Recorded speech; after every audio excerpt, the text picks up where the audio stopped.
promised myself I wouldn't do this video for a sixth time, and it's already been fucked up, but I'll make it quick as I can. I'm very long-winded. Anyway, it was about, the title is Happy Wife, Happy Life. Some people get so caught up, especially with the nuance of the way things are in life.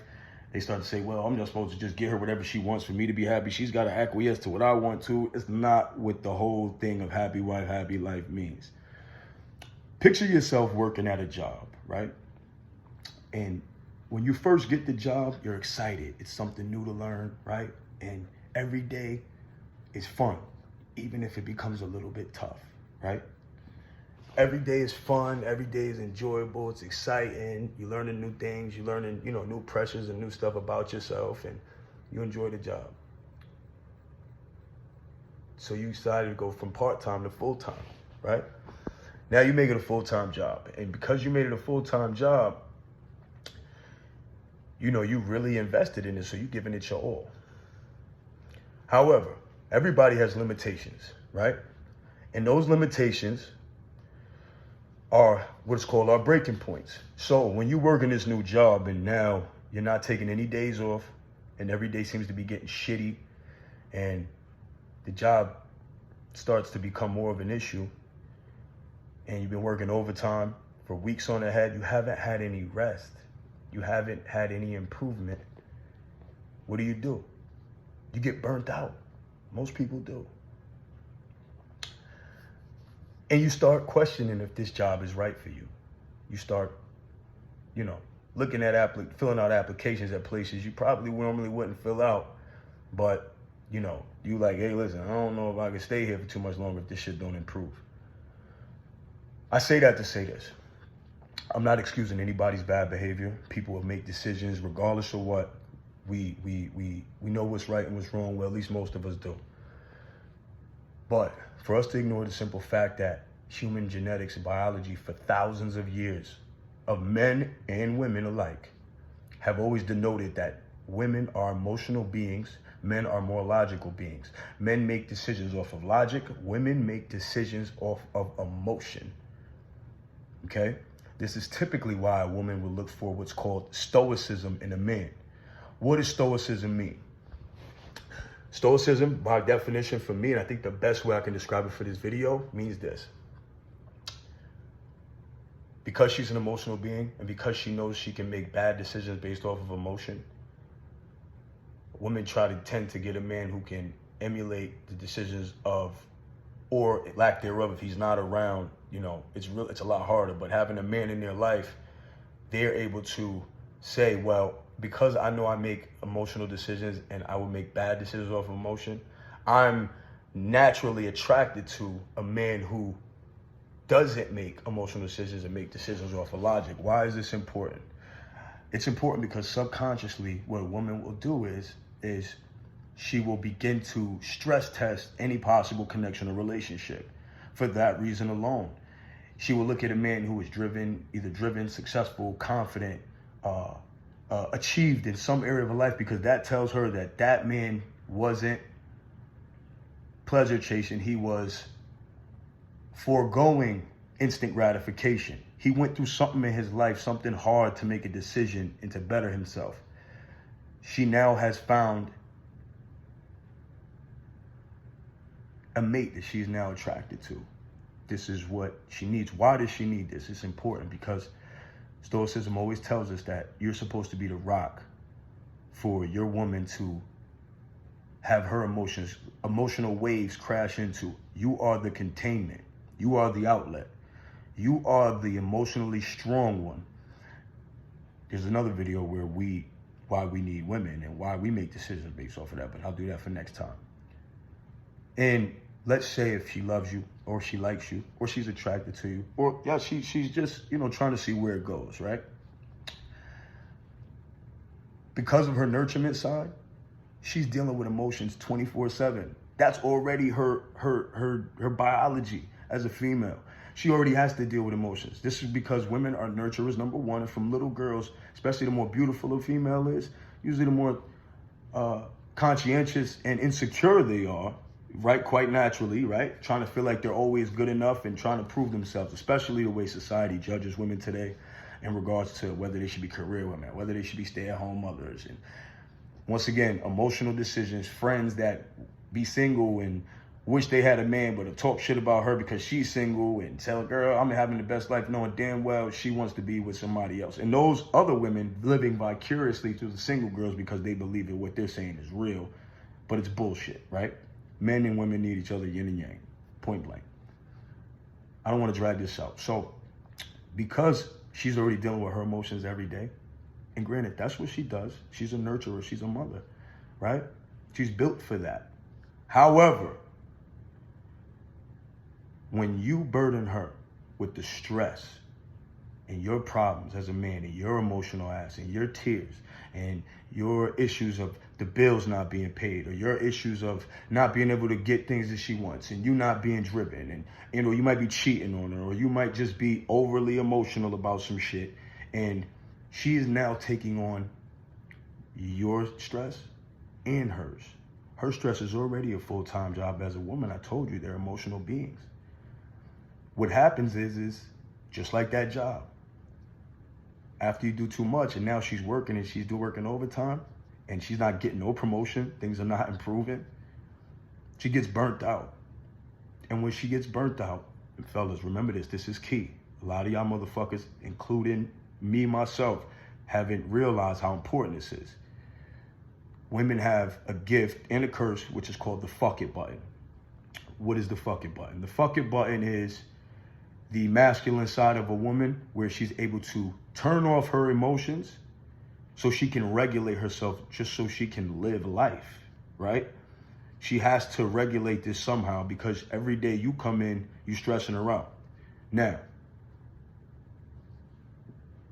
because she is constantly taking on your emotions and you are not being a stoic man by containing the emotional times for only times when you really need it, when something really serious is going on. You have to be strong during the times of the little bullshit and contain that, because when somebody dies, when something real happens, and you really need that woman, I'm telling you right now, there is nothing more important or closer to the nurturement that you're gonna get from your mother as a young boy than the love of a good woman who is there for you when you need her most emotionally. That will literally bring you back to life. But I digress. Because she's hit the fuck it button now, what that does is psychologically, the only way for her to function is she has to be void of all emotions. Hers and yours. There's two parts to this now. What's gonna happen now is she's gonna become hedonistic, right? She's going to pleasure chase. Pleasure chase doesn't just mean sexually. It can mean drinking too much, partying too much, engaging in anything in excess to feel good feelings. Yes, she hit the fuck it button, but she's always going to put herself in a position to feel only good feelings, because you wouldn't put yourself in a position to keep feeling bad feelings. So if I'm going to feel anything, I want to feel pleasure. Good vibes only, right? And eventually, while she's running on this autopilot mode, what happens is life happens. She may meet someone and they may have a connection. It could be something like a birthday in common. It could be something like life experience. And instantly the connection is made. Now, if she's overly exposed to this other man or this other person, right?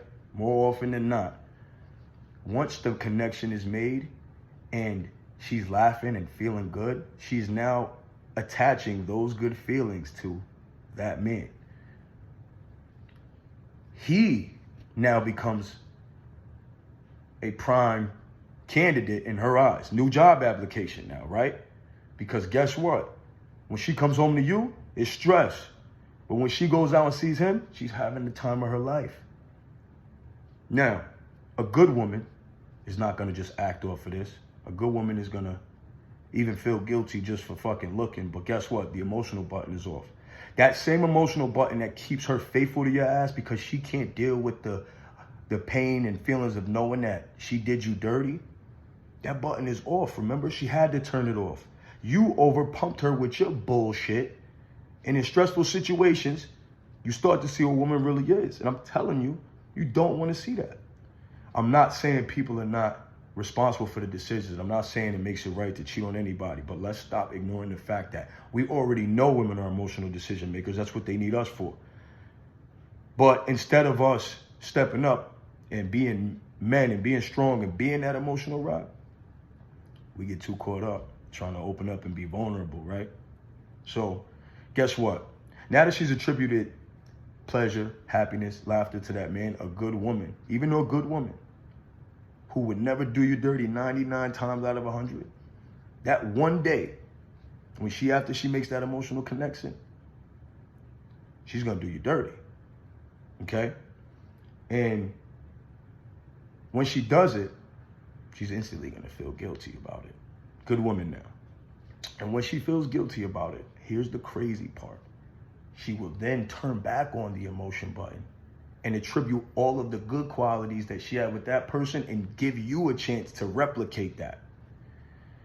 But let's say she comes back. Good feelings don't come back. You still stressing around. Hence the cycle starts, okay? Men, we lose a lot of our relationships off of this one little key point. We don't realize the old adage, if girls just want to have fun, happy wife, happy life, right? These sayings were made for a reason because they're real. The more you can keep her life stress-free, the happier yours will be because she'll be the best woman you ever had.